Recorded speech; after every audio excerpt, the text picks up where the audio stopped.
What is good, everybody? Welcome back to another episode brought to you by the League FFB. Today, we're here for another Dynasty trade review show. As always, 10 trades loaded up to talk about here today. All of these trades have been submitted in our free Discord. We do have a free Discord linked in the description, so if you want your trades reviewed on a future episode, make sure you go down into the description and join that free Discord. Like I said, free to join, so no risk in doing that. But with all of that out of the way, let's not waste any more time. Let's get my co-host MFGDs into the building, and let's start talking some Dynasty trades. War, how we doing today, man? We good, man. I'm up early trying to make a Dynasty trade as we speak. Oh, so you're on the phones right now. Yeah, just trying to steal, government's, top secret stuff. Fair. I mean, I know So- the 'cause last episode. Some of our viewers are in the league that I'm in, so it's just top secret.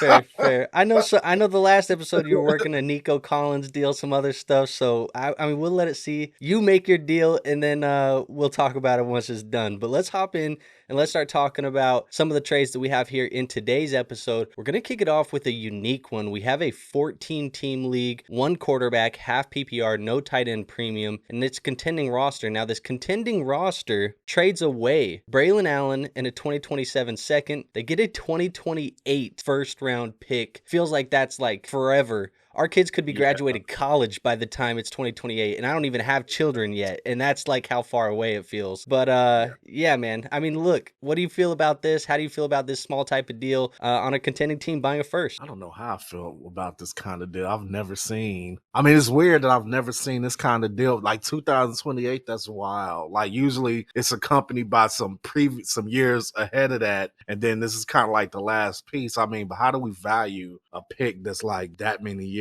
into the future? So I mean, I don't know, man. I'm impatient, so I'm gonna go with the Braelon Allen at the second side. 2028 is way too far away, bro. Yeah, I mean it's super far, and honestly, trying to project 2028 is foolish right now. Like you can't do that. There's too much that's gonna change. A lot of these guys that are in that draft class may not be in that draft class, may underperform. There's gonna be guys we don't even know, names at this point that are gonna start showing up that are going to be a part of that class. I think really for me, it comes down to a conversation here of Breece Hall and Braelon Allen. We've been having some rumblings here over the last few weeks where Breece Hall has been, a potential trade candidate. They're saying Aaron Glenn is saying that Braelon Allen might see a bigger workload this year. I guess really like when it comes to that running back situation there in New York, what are your thoughts on that backfield? Do you think it's fully Breece Hall? Do you think it's just coach speak about Braelon Allen, or do you think that Braelon Allen will be involved this season? I think he will be involved this season. To what degree, I do not know. Can I see him just coming in and overtaking Breece Hall? No. But I can see a scenario where maybe they're trying to preserve Breece Hall throughout the season. So that's going to result in an uptick of touches for Braelon Allen. I do think he will get involved, but I think that we're now at a point where maybe the Dynasty community is getting a little stir crazy and, starting to fantasy, no pun intended, fantasy book the season coming up and like giving guys yards and success that like we have no clue if they're actually going to achieve it. Yeah, no, I agree. I think my assumption right now is that Breece Hall is still going to be the main guy in that backfield, and I think he's probably undervalued right now. I've been pretty much over consensus with my Breece Hall rankings all offseason. I listed him as a buy early on in February, about the time of the Super Bowl. I was saying that he's a player that I was going to be buying going into the offseason. Obviously, we're not going to know how that pans out until games start getting played, but I do think that Breece Hall is a player that's still going to be heavily involved here in New York. I just did a video this last week with Caleb over at 4for4 Fantasy and DLF, and we talked a lot about the efficiencies of Breece Hall and how he can be efficient with a rushing quarterback there with Justin Fields, and Justin Fields' check down rate was the highest in the NFL. So if Breece Hall is going to get some of the receptions, it's going to come from a guy like Justin Fields who checks the football down a ton. So I still think he's going to be great. When it comes to a deal like this, though, I'm viewing Braelon as a handcuff. You move a second and a handcuff for a first, I'm down. I'll take the first in 2028. You got to wait a long ass time for that. But you know what? I'll do it. That's fine. In a contending roster, I don't know why you're trading for a first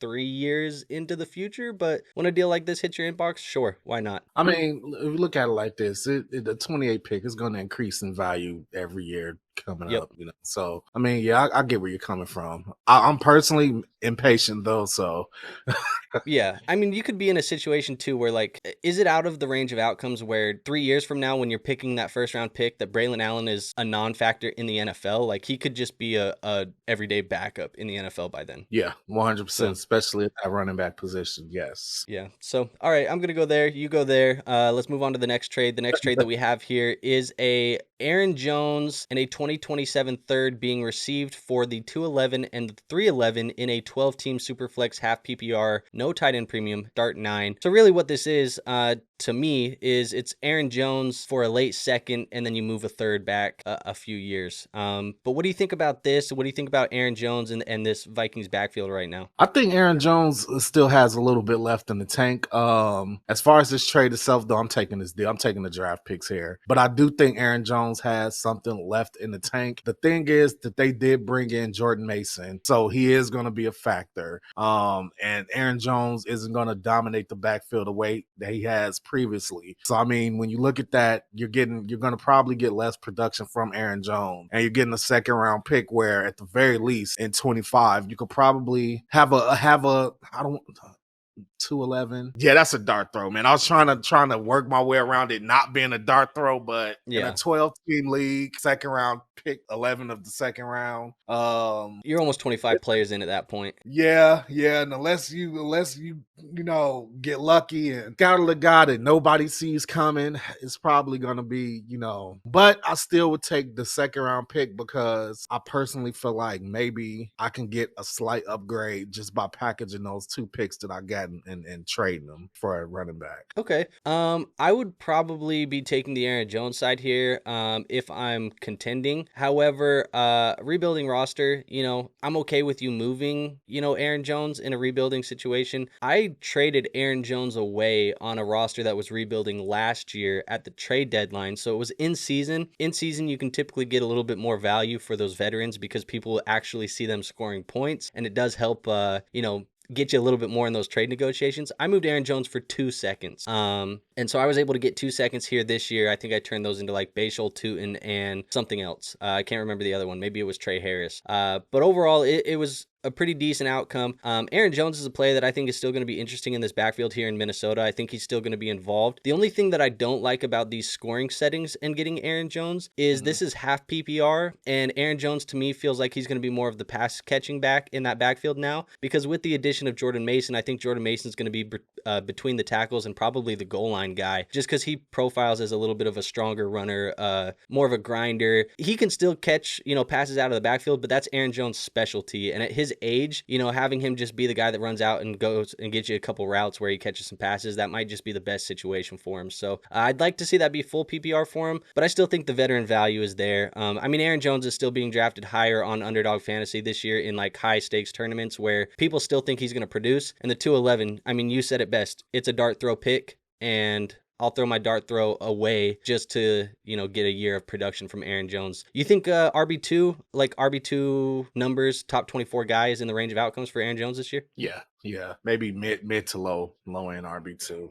Yeah, I agree. All right, well, let's move on to this next trade. The next trade that I have here is going to be a 12-team super flex, full PPR, no tight end premium. You got Dak Prescott being received in this deal for DJ Giddens and 226 second round picks. You laughed, you scoffed. Why is the reasoning for that? What do you think about this deal? Taking Dak. I don't even know what's going on here. I don't know why people hate Dak so much. But this is super disrespectful to Dak. Bottom line, I'm not accepting this, what do we call it? A deal for Dak Prescott. Yeah, look, this is highly, highly discounted Dak Prescott. Coming off the injury year, you get him for 2 seconds in a 12-man super flex. There's no reason you would ever take the Giddens in the 2 second side. It just doesn't make sense. Dak, I think, is a guy who's going to flirt with top 12 numbers again this year. He's always, when he's healthy, flirting with those low-end QB1 numbers, has the ability to have those spike weeks. You add a wide receiver in George Pickens this year to give him another weapon. Some more explosiveness in the backfield in Jaden Blue. Like, there's going to be some added weapons there.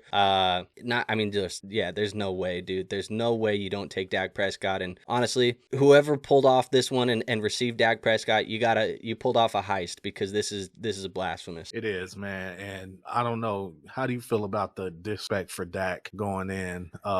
Going on and on and on and on. Just people just hate the guy. The guy could give you quarterback one numbers and he's getting traded for 2 seconds. Yeah, I mean, I think it comes down to standard media. I mean, the media hates the Cowboys. People hate the Cowboys. Dak Prescott's the quarterback of the Cowboys. Dak Prescott's not exciting.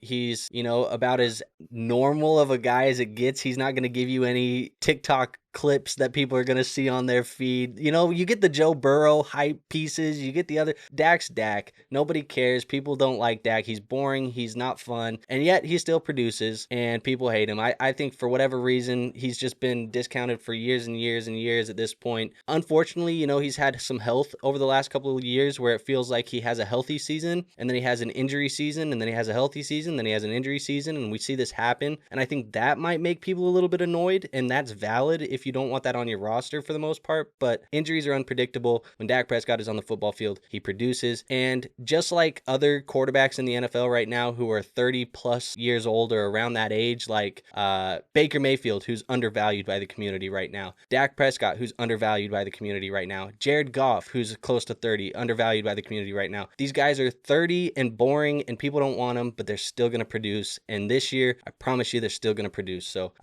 it's probably more time that we needed to give this trade specifically, but I'm glad we got a Dak Prescott conversation in there, because he is a value probably right now for people in dynasty leagues. But I mean, shit, if this is the compensation that you have to give up, I don't see a reason why you wouldn't be buying Dak in every single league. But this feels unrealistic, and this feels like somebody got fleeced. It does, man. So you trying to tell me that you're not acquiring Giddings for the services of Dak Prescott? Is that what you're trying to tell me right now? Hell no, to quote you. But let's go on to the next. Let's go on to the next trade. 12-team, 1 quarterback, full PPR, no tight end premium. Ladd McConkey and a 2026 second for Drake Drizzy London.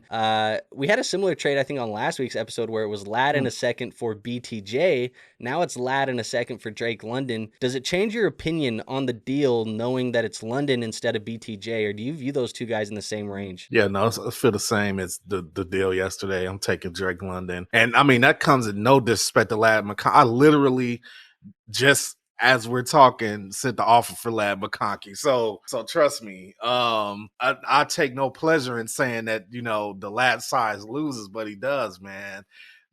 Drake London finished in the top 5 in fantasy wide receivers last season. I mean, and then on top of that, Ladd has more competition in the wide receiver room this season too. So unless something happens like our conversation that we had off camera yesterday happens in Drake London's wide receiver room, I'm definitely going to lean towards Drake London here. Yeah, I mean, I think it's very close probably. Ladd and London are not too far off in my overall rankings, but a second round pick is just a second round pick, and it's not like it's going to sway me heavily in one direction or the other. A second round pick is like something that I would use to throw in as a little bit of fluff to get me a small little upgrade, and I don't think that this is a upgrade enough to take that second round pick. So really where I'm going with this one is it's fair. I think Ladd McConkey in the second has an argument here as more value, but if you're trying to put a player that you project to be treated as an alpha, have the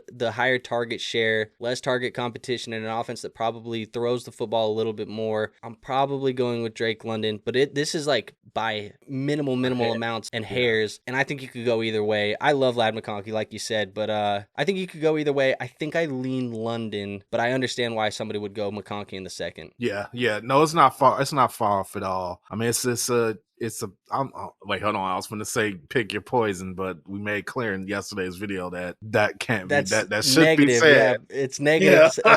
Pick your flavor. Maybe pick your flavor. Pick your flavor.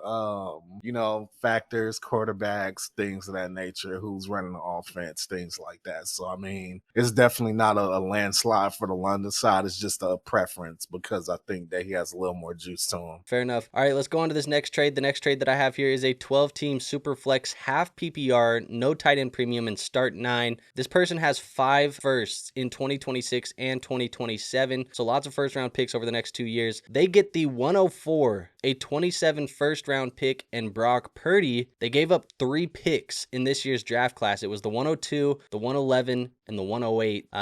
So really, when we're looking at this trade and trying to break this down, how do you want to start, and where do you want to go here, War? I think this is, and I might be exaggerating, I hope you agree with me, I think this is a master class in trading right here. So Okay, let's explain. start top. So let's start at the top. So obviously the first things we're looking at are 2025 first round second pick, and then first round fourth pick. So he moved back 2 spots. And he gave up 108 and 111 in this year's draft. And in return, he got back maybe like a QB2 or low end QB1. And he got a first round pick in a draft class that's more heralded than 2025. I think that was a very good trade by this man here. Yeah, I mean, I don't, dislike the way that you broke that down. It makes sense. I think if you were trying to look at like Brock Purdy and say how valuable is Brock Purdy in a super flex, you could argue, that 108 for Purdy straight across might be too cheap. You could argue that maybe Purdy's worth like the 105, 106. And so that being said, I'm willing to just be generous here and give you Purdy for the 108 and cross those 2 guys off. And like you said, it's 104 for the 102, and then it's the 27 first for the 111. So you move that the late first round pick here in this year's class. 111 is going to be like Colston, Loveland, Tyler Warren, Matthew Golden, probably one of those guys, and you move it for a 27 first where, hey, you can't get much later than 111. It might move up, and if it moves up, are we talking about Ryan Williams? Are we talking about Arch Manning? Are we talking about Jeremiah Smith potentially if the team is bad enough in 2 years from now?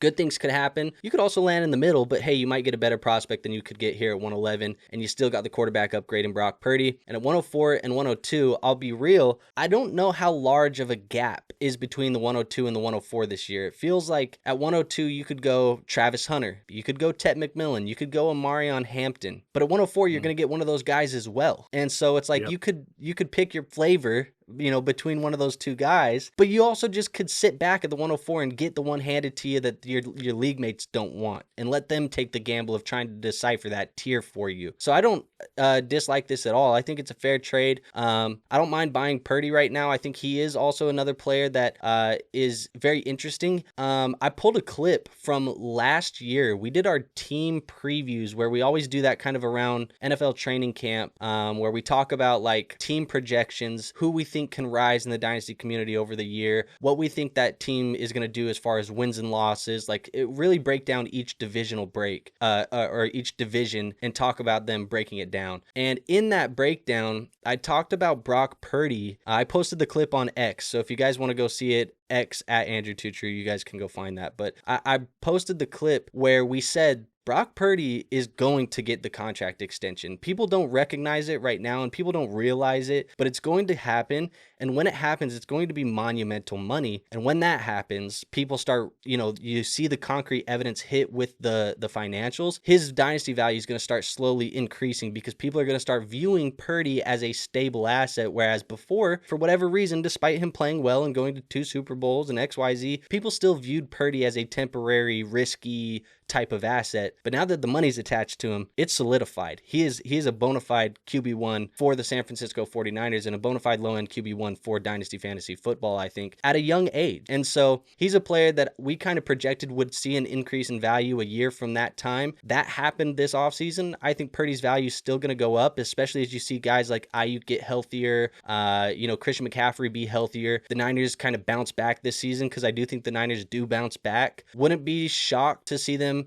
be a dark horse to win that division. I think a lot of people are kind of forgetting them because they didn't play well last year. Dark horse to win that division, in my opinion. And I like buying Brock Purdy right now, and I think you're getting him at a discount, and it's not too bad for me. I'll take the Purdy side. Yeah, man. So it looks like we agree on that one. I was hoping you did because I felt like my breakdown was, my breakdown was smooth. I mean, I'm telling you right now, if I'm in a 12-team league and I got pick 111 or pick 112, and somebody's like, hey, I got this 27 first round pick to give you. Initially, I'm gonna try to also get like maybe like a 26 second, but I'm doing that all day, man. I'm all in on 27. If my team in some of these leagues isn't good by midseason, I'm gonna be shelling out for them 27 picks. I have a team that is pretty bad right now. And this offseason, I've started stripping everything and saying, hey, I will happily take your 2027, 2 years from now, and just throw it onto the roster, let it increase in value over the next 2 years. And I will happily draft a Jeremiah or something later. So I've already started tearing down 2027 right now in a league that needed it. I have like 3 or 4 26 firsts and like 3 or 4 27 firsts. So we're about to do a lot over the next couple of seasons. But let's move on to the next trade. Next trade that I got here is a 12-team Superflex full PPR half-point tight end premium and a start 11 type of format. You got Justin Jefferson and Malik Nabers as the big key pieces in this deal. Then you have Joe Flacco, Khalil Herbert on the receiving side, Daniel Jones and Tank Bigsby on the sending side. But War, when you look at this trade, I think somebody in the Discord said it. They said, so basically it's Malik Nabers for Justin Jefferson. Are you viewing it the same way? Well, no, because honestly, I feel like it's Daniel Jones, Tank Bigsby, and Malik Nabers for Justin Jefferson. The other two guys probably is a good chance they get cut in the offseason. Potentially. Yeah.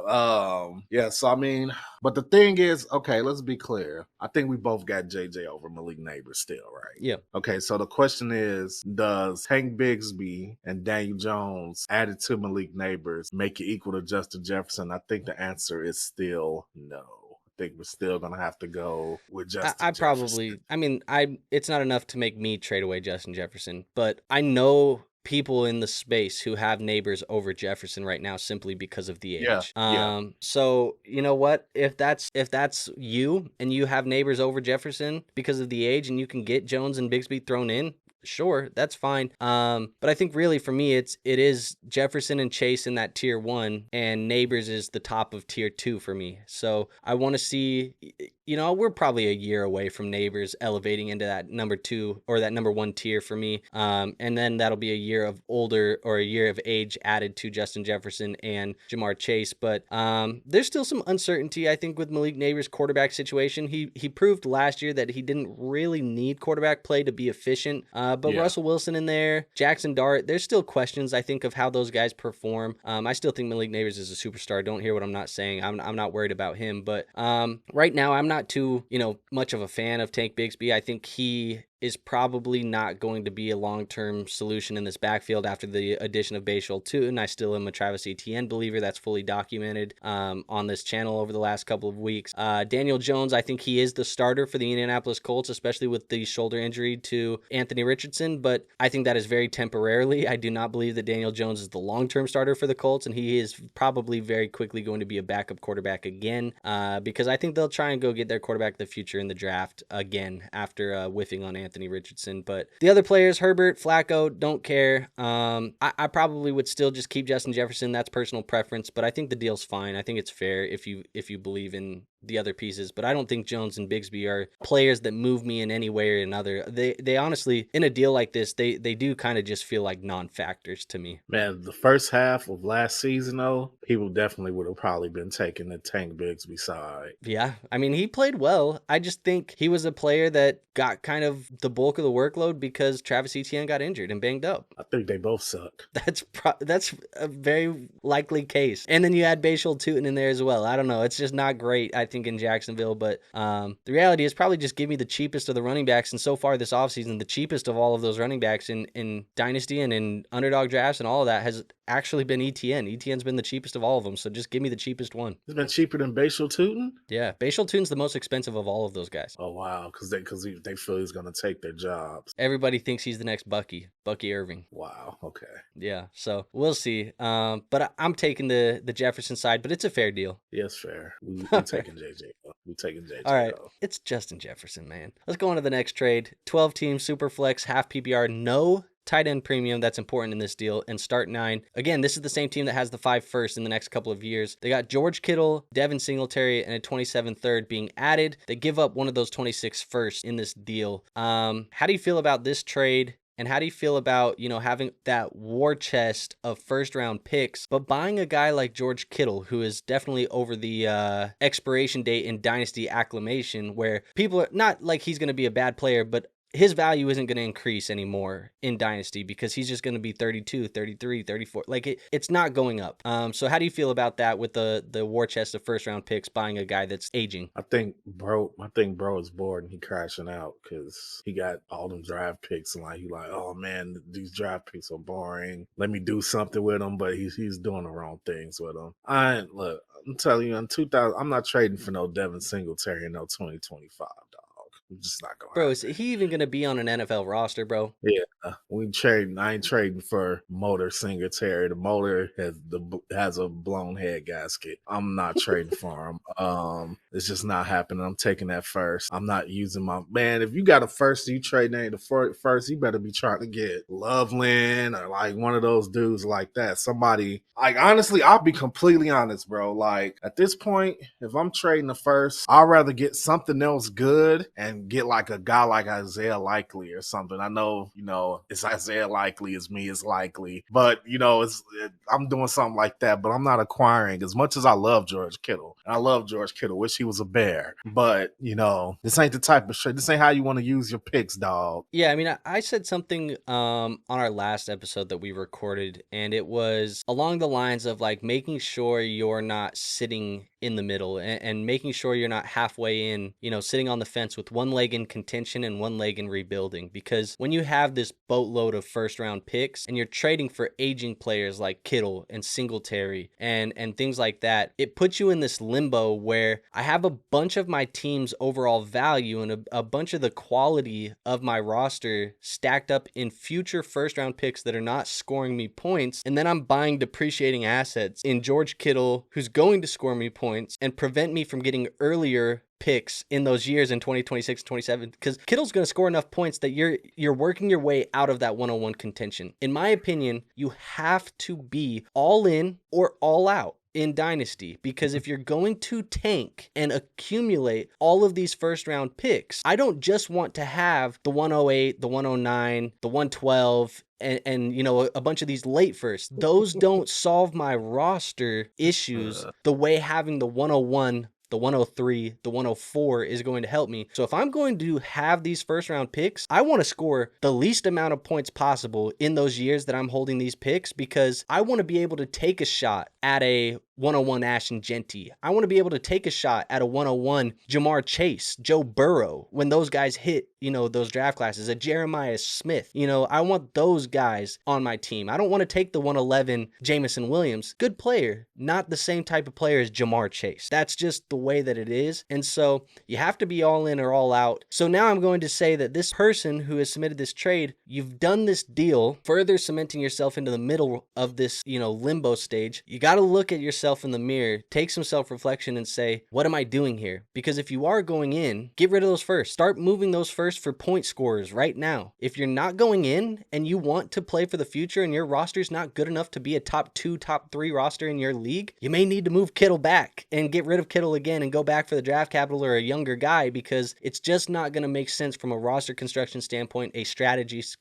standpoint, and you're probably not going to be, you just don't want to be stuck in the middle, because being stuck in the middle is how you start paying buy-ins every single damn year. You don't win any money, your teams aren't bad enough to draft the good rookies, and you just sit there in the middle and waste your money, waste your time, and it's not fun. It's not fun to be stuck in the middle. You don't want to be Malcolm. That's just the way it is. I just had to sit back and let you cook, bro. That's all I had to do. Just sit back and let you cook. And you did a good job, man. You got a 5-star meal just sitting right here after all that cooking you just did.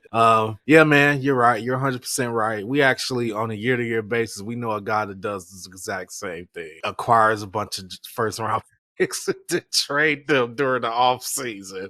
Why? And it's what did you... Well, and I'm not gonna sit here and laugh because I used to do stuff like that, but I've learned for the most part. Well, but yeah, man, it's kind of productive. It doesn't make sense, because you spend the time in season when these players are scoring points, trading away your points for future picks because you realize your roster doesn't have the firepower, and then in the offseason when you have no players on your roster, you're looking at your roster and you're like, I could use a tight end. Here's my pick. Take my pick away that I traded away to get it.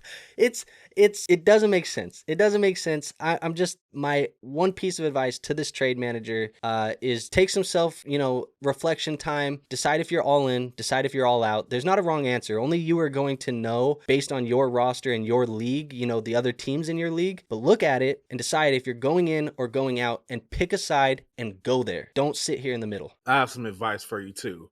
Sometimes, and I've learned this, sometimes it's good to also do a self-imposed exile from sleeper. I've done that. When you get all your assets and you're like, I don't even want to be tempted, so you just don't even go in the app until it gets like later in the off season or something like that, because you will go stir crazy and just start making trades just to make trades if you're constantly in the sleeper app and watching TV, you're watching ESPN, NFL Network, you're on Reddit, on Bleacher Report or whatever, and you're like, oh man, he's having a good OTAs. Next thing you know, you're in the sleeper app, you're overpaying for a guy, you're throwing all your draft picks at a guy that, turns out when the season starts, he's doing the same shit he did last year. So yeah, it's definitely the time of year right now where we're kind of just waiting for football to start. So it's prime boredom trade territory right now. You're bored and you want to make a trade. It's the prime time to do that right now. Yeah. All right, let's move on to the next trade. Interesting. Vikings backfield again, this time Jordan Mason being acquired for 26 second. You got a 12-team Superflex, half PPR, no tight end premium, and a start 9.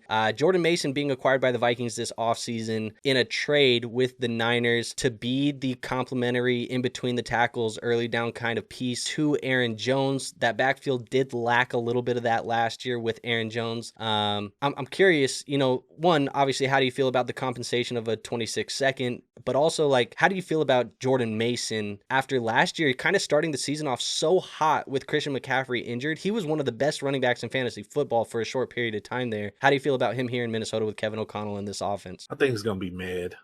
This trade is one round too high. I'm perfectly comfortable trading a third for Jordan Mason. I'm not comfortable at all trading a second for Jordan Mason. I'll probably trade a second for Aaron Jones, but a second for Jordan Mason, no. Aaron Jones is still going to be the man in that offense. Kevin O'Connell's going to make sure the running back is catching the ball. Jordan Mason's just going to be there to spell Aaron Jones. And I don't think Jordan Mason, if people are overhyping, I don't think he's going to live up to people's expectations. I think he'll be good for real life in-season Vikings football. I do not think he's going to be this fantasy darling that's going to just be out here scoring and doing the same stuff he was doing at that portion of the 49ers season on the Vikings.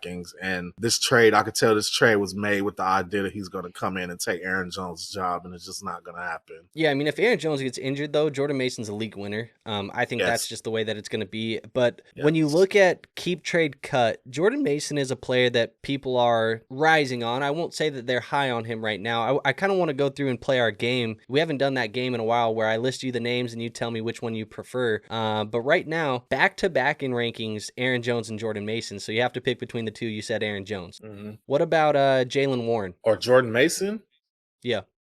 I'm taking Jaylen Warren. Jaden Blue for the Cowboys. I'm taking Jaden Blue. Tank Bigsby. Oh, okay. Now we getting those two guys are about equal. Najee Harris. I think I'm higher on Najee than a few other people, but me too. I'm taking Najee. Tajay Spears. I'll probably take Jordan Mason over Tajay Spears. Okay, so you're a little bit lower than consensus, but not too much lower. I mean, after that, you kind of get into like Dylan Sampson, Jalen Wright, Braelon Allen territory, and I'm assuming you kind of have him in that same range of handcuff running backs with upside if there's an injury to the guy in front of him. Yeah, he's the same as Jalen Wright to me, like same tier. Yeah, I don't disagree for the most part. I think Jordan Mason's going to be very solid, but I agree with you in a way where his price has gotten to a point a little bit in fantasy where I haven't really been drafting him in underdog drafts. I haven't really been drafting him or trading for him in my dynasty leagues, and I'm a Vikings fan. Like, I think he's a better real life football piece for this roster than it is a fantasy piece. But again, I acknowledge the fact that if there is an injury to Aaron Jones or Aaron Jones doesn't play for some short period of time because of age or whatever, Jordan Mason has real league winning upside in this backfield, because I think if Jordan Mason gets a full workload in Minnesota, top 12 is in the range of outcomes. What we saw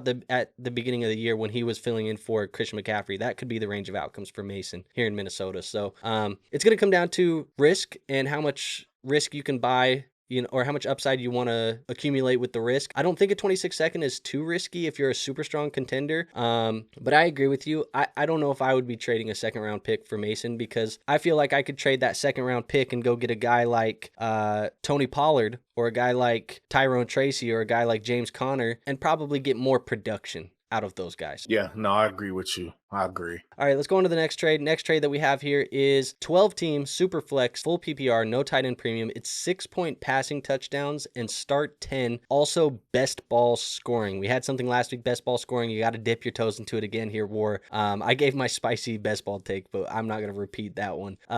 Dak Prescott, Davante Adams, and Rashid Shaheed being acquired for Garrett Wilson, Trey Benson, and Marvin Mims. How do you feel about this one? Just like best ball, I'm just going to lazily pick the side that has more relevant players on it, which is Davante Adams and Dak Prescott. That's how I'm looking at this deal. Davante Adams, Dak Prescott for Garrett Wilson. And I'm taking that side. It's super flex. I know you said it's less important because it's like best ball. Yeah. But I think Davante Adams, I think there's a realm of possibility where Davante Adams and Garrett Wilson have similar, or Davante Adams even has better numbers than Garrett Wilson this season. I think that's possible. Unpopular opinion for you. I would draft Davante Adams over Garrett Wilson in a redraft format. In a best ball format, a redraft format, I would draft Davante Adams over Garrett Wilson right now. Not Dynasty. Surprised. Do not hear what I'm not saying. It's not Dynasty. Obviously, I'm taking Garrett Wilson in Dynasty. But single season, who's going to score more points this year? I think it's Adams. And then I'm with you with the super flex. I don't think it's as important. You can kind of shotgun approach the quarterback position, but Dak Prescott's such a value that you can probably get him cheap, and he can be one of those guys that you're using as your buckshot. So I'm going to take Dak Prescott, Adams here. I think Garrett Wilson's the most valuable player in the deal. Obviously, Mims and Benson probably have some minor hidden upside in there as well if you want to think about it long term. But I think that Adams and Prescott and Shaheed side just scores you more points right now. And that's the side of the deal that I'm probably going to take, especially in a 6-point passing touchdown. Yeah. A lot of people are sleeping on Adams in general. So yeah, he's a great contender buy right now. Let's go on to the next trade here. This might be the last one. I think this is the last one of the video, but we have a 12-team super flex PPR half-point tight end premium and start 10. The context that we needed to know was team number 1 has TJ Hawkinson and Trey McBride already on the roster. So they trade away Colston Loveland, didn't need him, and Jaxon Smith-Njigba in a 26th third-round pick. They get Jahmyr Gibbs in a 27th third-round pick. I'm going to do us the favor, War. I know you and I don't value them too differently. The 26th third and 27th third, we can just pull those out of the deal, get rid of them. It's Colston Loveland and Jaxon Smith-Njigba for Jahmyr Gibbs. How do you feel about that? Especially with the context of him having Trey McBride and TJ Hawkinson, I think this is a good deal for team 1. I don't think it's a crappy deal for team 2. Maybe if the context was different, I might even go the other side. But for the context of team 1 specifically, I think he did the right thing in moving, because I would take Gibbs over JSN, even though I'm an anti-running back. Gibbs is a little bit different than how I view typical running backs. So is it just because he's a less heavy workload and more PPR appeal? Yes. Yeah. Yes. I think those type of running backs are somewhat the exception to the rule we have about how we feel about running backs and trades for wide receivers. If you're a PPR running back who also does things on the ground, then you kind of supersede that rule. In all reality, Gibbs is more of the mold of a Kamara, Christian McCaffrey type of running back, where they've been, top 12 producers all the way up until they're 30, because they're just not taking a lot of wear and tear on the legs. And I think the fact that he spells with Montgomery, people get annoyed about it, but it actually benefits, I think, Gibbs long term, is the fact that he has Monty in there to take some of that early down grinding wear and tear on the body, because it keeps Gibbs explosive and fresh and allows him to kind of do what he does best. Because quite frankly, Gibbs can give you 25 fantasy points on 12 touches. Yeah. So yeah, you can. I'm with you. The context of having Hawkinson and McBride, it's huge for the way that we're going to evaluate this trade. Loveland, I know he's a player you're high on, you like. We've talked about JSN a lot. I think JSN is a really good wide receiver, but when you have Hawkinson and McBride, there's just no need for Loveland on the roster. Use him to upgrade that wide receiver into an elite running back 1, and I think Jahmyr Gibbs is one of the few running backs that has true number 1 overall upside year in and year out. At this point in time, if you had to make a bet in 2020 2025 for who's going to be the RB1 overall, there's probably a list of how many people War for you. Probably 4. Who are they? Gibbs, Bijan, Saquon, and for obvious reasons, Genty, just because they're going to have to run him into the ground. Okay, and my list is 3. Gibbs, Bijan, Saquon. Those are the only 3 that I think can do RB1 this year. So I'm with you. I like it. The context is huge. I'll take the Gibbs side, but it's not a bad deal for the other team. Yeah, no, it's not. It's not bad. All right, I think that is it, and that is 10 Dynasty trades submitted by you guys. If you did enjoy today's episode, do us the favor, show us some support by hitting that like button. It does help us out. It does, kind of help push the channel to a wider audience. So if you like the content, we reviewed your trade, you found something today informative, entertaining, actionable, hit the like button. Also, while you're down there, make sure you hit the subscribe button. That way you don't miss any future trade episodes. We do these every single week, and with some additional content as well. Lots of good content on the way here in the month of June. And last but not least, make sure you go join that Discord as well. We do have that free Discord. Like I said, it's linked in the description. That's where these trades are pulled from. So if you have some recent trades you've made over the last week or two, I know War said he's working on them. If you guys are working on them, get in that Discord so when they get that trade accepted notification, you can go put those in the trade review channel and we can pull those for the next episode here in just a week's time. And War, if they want any additional content from you, where can they find you at? Where can they find all things War? They can find most things War, Crimson Mass Pro Wrestling, where I have a YouTube channel where I talk about wrestling. Go on over there, like, subscribe, do the thing. I do have some things I'm working on, the things I'm thinking about right now. I think we're finna get back into the lab here coming soon, maybe even as early as tomorrow. So Hell yeah. let's see how it goes. Let's see how it goes, guys. And I'll have some more information for you next time we drop a Let's Talk Dynasty video. Hell yeah. All right, man. Appreciate everybody for watching. Nothing else for you today. We'll see you on our next episode. But until then, peace out.